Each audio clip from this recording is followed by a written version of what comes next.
Your business, your rules. Grow a business that works for you. This is the Her Business Podcast. Hi, and welcome to the Her Business Podcast. I'm Susie Daphnis. I'm your host, and I'm the CEO at Her Business. And today's episode is a personal one.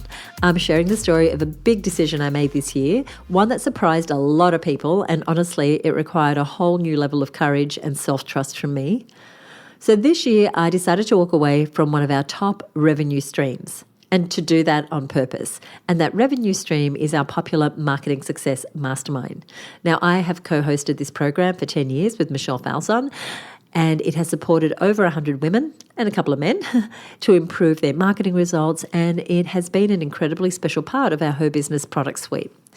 And I didn't walk away because it wasn't working. I let it go because I was evolving, and I no longer felt like I was growing in that environment. The business was asking me to evolve, and what started as whispers became louder and louder that something had to change. And sometimes the bravest thing that we can do as women business owners is to follow that quiet voice, that quiet nudge that says, this chapter has done what it came here to do, and now it's time for what's next. So if you've been feeling pulled to shift something in your own business, if that's a program or an offer, or a business model, or even an identity that you've built that once fit you perfectly, but now feels like clothing that's too tight, then this episode is for you. And before we get into why I made the decision to walk away and to let it go, I want to give you some context, because this wasn't just any program or something that, we tried and it worked or it didn't work. It didn't last a year or two. It's something that I'd built and my team and I have nurtured for over a decade. So let me take you back to the beginning. So the program was developed after my dear friend Michelle Falzon, who I mentioned, and we had run a few marketing courses together. And we noticed something really important. A lot of the women didn't want to take a course and then be left on their own to figure everything out. They wanted ongoing support, more connection, more momentum. So we realized there was a real need for a program that provided consistency. A space where smart, committed women could come together, they could get support, they could keep building their businesses side by side. Right? That's how a mastermind works, that's how our mastermind works, and that is how the mastermind was born. And the program brought together Michelle's marketing brilliance and my decades of business building experience and my experience in marketing and planning and starting and growing and selling businesses and building teams and systems and running events and everything. It was a great way to bring our two strengths together. And from the beginning, my intention was to offer a high-level, high-touch experience for women who were ready for the next level of support and to introduce something that we hadn't done before into the Her Business range of services. And so for a decade, the Mastermind did exactly that. Now, even though the Mastermind was successful and deeply impactful, I began to notice a shift. Not in the program, but a shift in me. For me, there were a few early signs, and maybe you felt some of these signs too.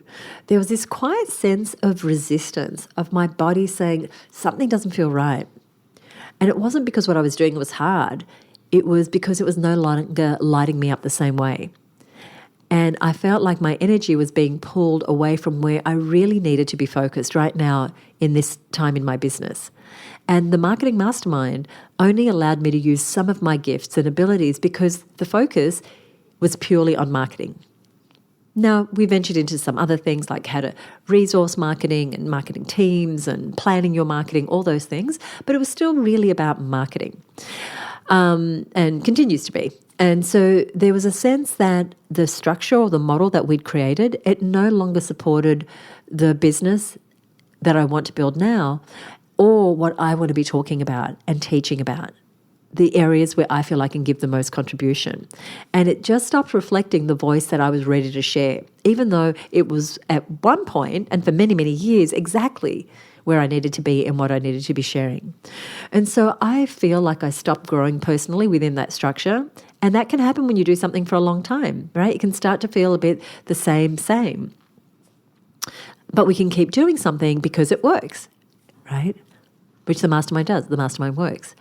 And sometimes it was something as simple as noticing that I was more excited about something else than maintaining what was already happening in my business. So the Mastermind was still working really well.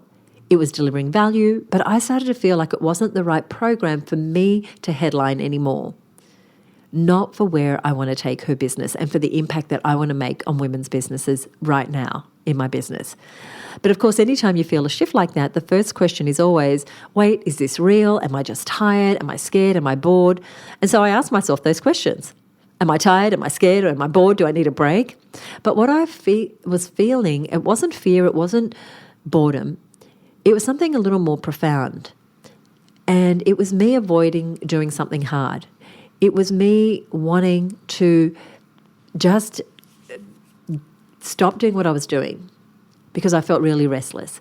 And it was a deep knowing that this chapter in my business has done what it came to do and create what it came to create.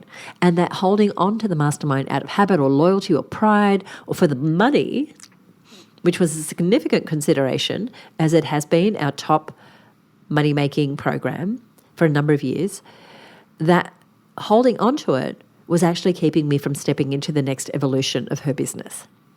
And for me, intuition feels calm. It's not frantic or fearful. It's this quiet truth, and that kept returning, but didn't make sense on paper. So this thought kept coming back, and it wasn't a once-off. If you're listening right now and you're wondering whether something in your business has run its course, I invite you to pause and tune in and ask yourself, is this fear or is this my inner wisdom asking me to let go so something new can grow and so I can grow? So there is understanding and recognizing that intuition. But the most challenging part is taking action once you do recognize that something needs to shift. And I can be so stubborn about listening to my intuition. I do not always take the clues when they first come to me. Letting go isn't easy for me.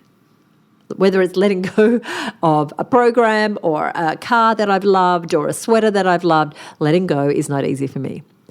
Because big decisions, like letting go of this program, they bring up big stories. Letting go of something like the mastermind, something successful, something that has helped so many women, it isn't easy.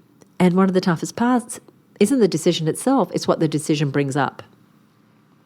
And I mentioned stories, and the stories are like, what will people think? What if I'm letting people down? What if I'm walking away from something valuable?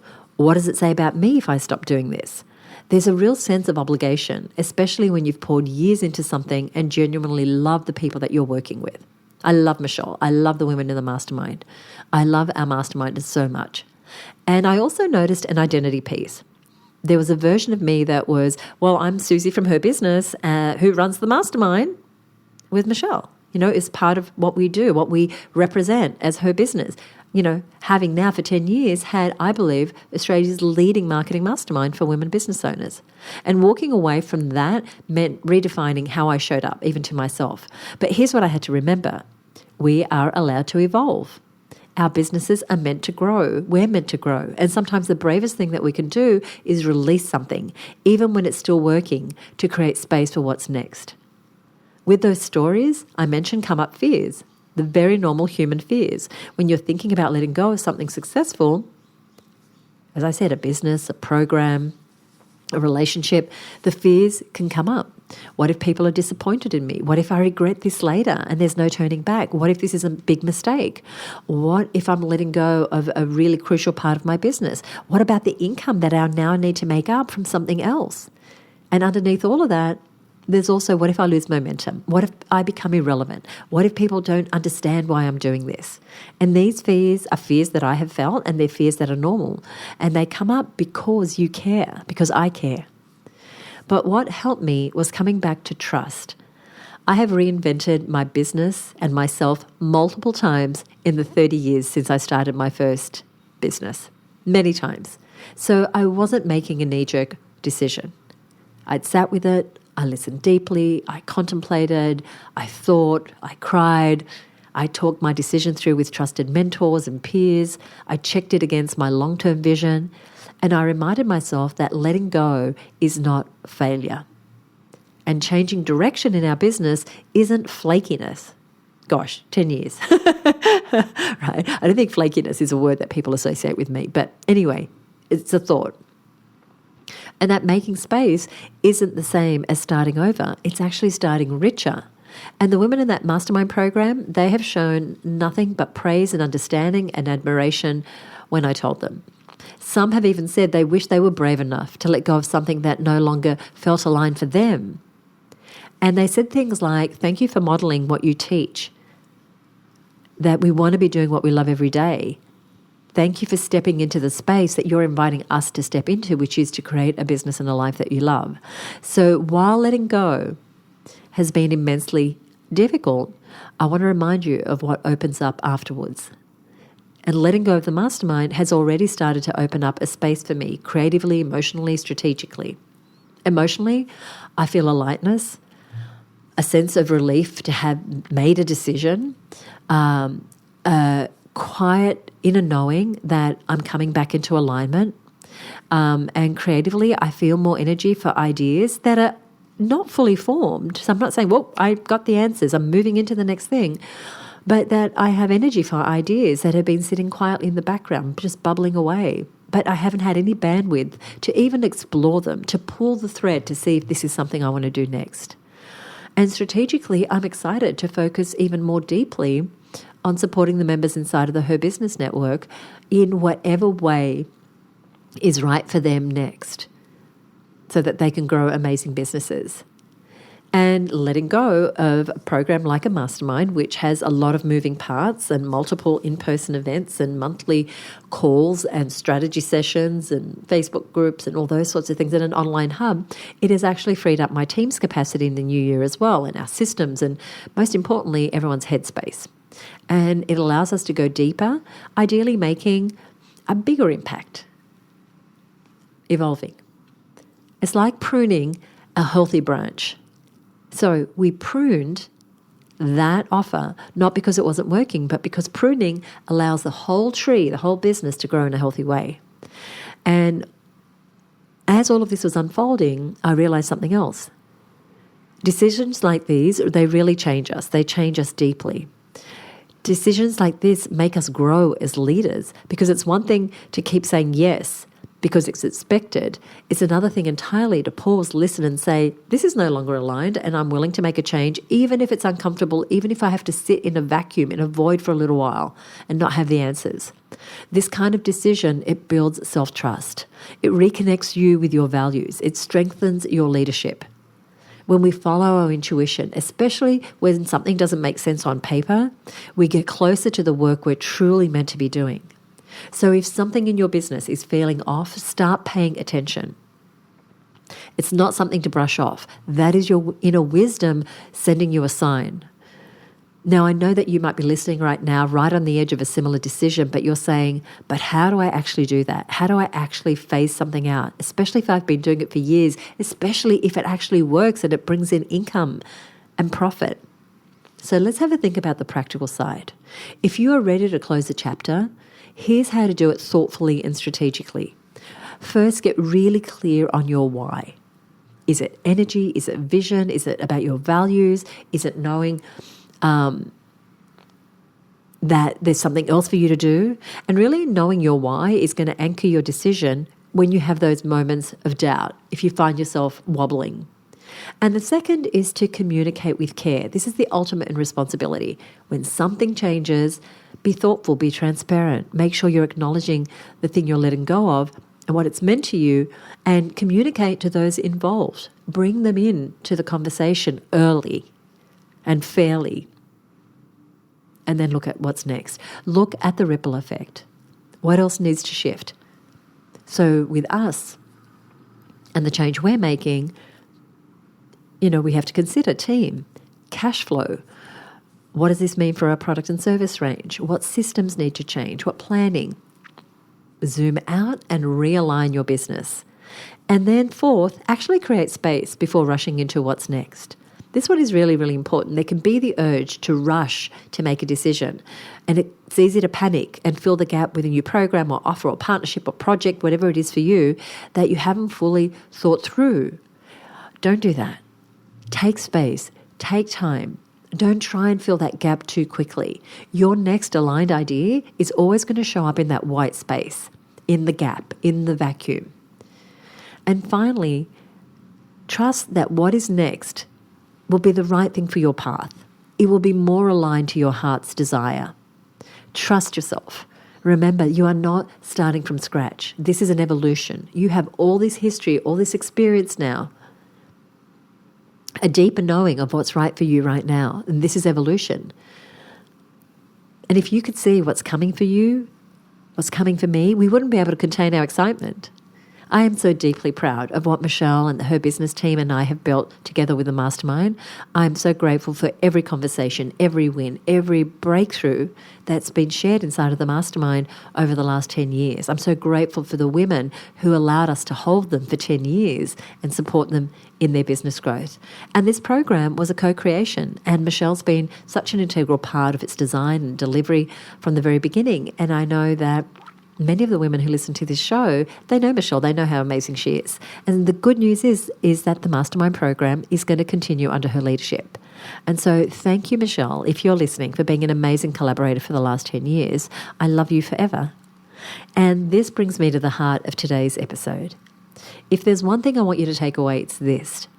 Always choose alignment over obligation. Just because something is successful on the outside, it doesn't mean it's still right for you on the inside. Your intuition is not a liability. Don't get annoyed with it. I know it can sometimes feel like a trickster, and you start second-guessing yourself.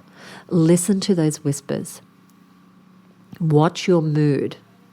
Imagine how it is to not have that thing in your life. And for you, it might be a person. It could be a team member. It could be a program. It could be a way of doing business. If it feels better for that thing to not have an active role in your life, in your business, then notice that. Tuning into your intuition is a leadership skill. It's something that you want to grow. And the more you practice listening to it, the stronger it becomes. And that means your business will continue to reflect who you are now. And who you are now is not who you were 2 years ago, 5 years ago, 10 years ago. As I'm talking this through, I'm realizing that this episode isn't just about me letting go and walking away from our top money earner, our marketing mastermind. It's actually about you. What is a part of your business or your identity that you have outgrown? And what might be possible if you gave yourself permission to walk away, to let it go? And in this conversation has brought up something for you, I would love to hear it. Just send me a message or journal it. Or tell a friend about it. Sometimes just giving voice to, just naming what feels out of alignment is the most powerful first step that you can take. You don't have to figure it all out right away, but just follow that whisper, follow that nudge. So I want to say thank you for being here with me today. Thank you for being with me every day. This episode is part of something I'm seeing across our whole community. Women who are stepping into new chapters, they're choosing more alignment, they're choosing business models that support them, they're choosing to trust themselves more, they're choosing to do business by their rules, right? The tagline for this show is your business, your rules. And as I said, if this episode sparks something for you, if you're sitting with a big decision or you're feeling that whisper that something needs to shift, you don't have to navigate that alone. Just send me a DM on Instagram or connect with me on LinkedIn and tell me what's feeling off or what needs to change. And sometimes that clarity can come through a conversation. And if you want deeper support in making more aligned decisions, in designing your business for whatever it needs to look like going forward, then the Her Business Network is the perfect place for that. In fact, it's where conversations like this are normal and supported. And if you're not a member of the Her Business Network, you can apply right now at herbusinessnetwork.com. It takes us about 72 hours to get back to you to approve your application, and we can go from there. If you are a member of the Her Business Network, I'm so excited for what's ahead for all of us. And to you here listening right now, thank you so much for listening. Thank you for trusting me with your time. Thank you for being a woman in business who is brave enough to evolve. And here's what I'm going to do. In a moment, I'm going to share some lovely words from one of our listeners and who is actually one of our members. And then I'm going to tell you where I'm going to put a reference to the things that we've talked about here today. So My shout out today, and I love doing these shout outs because I love it when I see a rating or a review, it just lights me up, is to Joey Ballantyne of Grit and Grace Collective. Now, I got the opportunity to meet Joey face to face at an event just a couple of months ago. And what she does is she delivers world leading professional development for neurodivergent women so that they can reframe their differences as superpowers. They can work smarter, not harder, and they can belong without feeling like they need to fit in. And she gave us a 5-star review on Apple Podcasts, and she said, the go-to for women in business. Susie and the Her Business team are my go-to for business support. I belong to the Her Business membership, and I listen to Susie's podcast for specific and tactical advice on specific projects I'm focused on. It's great having a mentor who's been there and done that successfully. So thank you so much, Joey. I appreciate it more than I can say. We're going to put a link to Joey's website over on our show notes page. So if you are a woman who is a professional and who is looking to feel more like you fit in and that you can use your neurodivergent ways in a way that's a superpower, then definitely check out the work she's doing. If you enjoyed this episode, we would love it if you would leave us a rating or a review on Apple Podcasts, or you can shoot me a message directly, as I mentioned, on Instagram. You'll find us at Her Business on Instagram. Once again, on our website at herbusiness.com/340, you're going to find a summary of today's episode and links to the resources that I've mentioned. If you are a new listener to the show, we've got lots of great episodes coming up, amazing interviews with really inspiring guests. So just hit subscribe or follow wherever you are listening and join us right here for the next episode of Her Business. And that is coming out a week from now. Bye for now. I'll see you then.